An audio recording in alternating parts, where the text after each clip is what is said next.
நேரடி நெல் கொள்முதல் நிலையங்களில் நெல் மூட்டைகளுக்கு பணம் வாங்குவதாக விவசாயிகள் குற்றம் சாட்டியுள்ளனர். மழையால் பாதிக்கப்பட்ட நிலங்களில் ஏக்கருக்கு 20 மூட்டைகள் அறுவடை செய்யும் நிலையில் 40 கிலோ மூட்டைக்கு 40 ரூபாய் பணம் கேட்பதாகவும் விவசாயிகள் கவலையடைந்துள்ளனர். மயிலாடுதுறை மாவட்ட ஆட்சியர் அலுவலகத்தில் விவசாயிகள் குறைதீர் நாள் கூட்டம் நடைபெற்றது.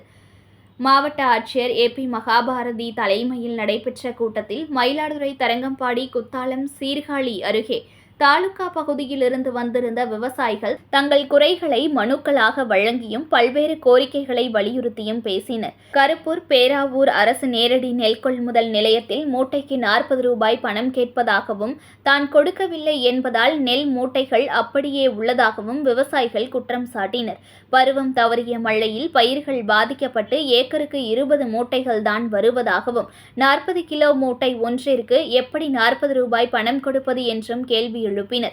இதுகுறித்து நடவடிக்கை மேற்கொள்ள அதிகாரிகளுக்கு மாவட்ட ஆட்சியர் மகாபாரதி உத்தரவிட்டார்.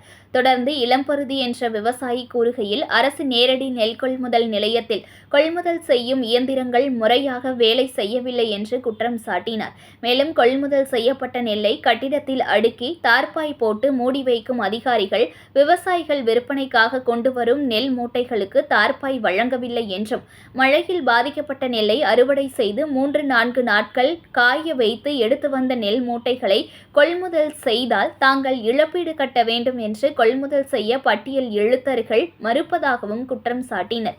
ஜனவரி மாதம் பெய்த பருவம் தவறிய மழையில் சம்பா பயிர்கள் கடுமையாக பாதிக்கப்பட்டதால் 1 ஏக்கரை அறுவடை செய்ய 3 மணி நேரம் செலவாகிறது.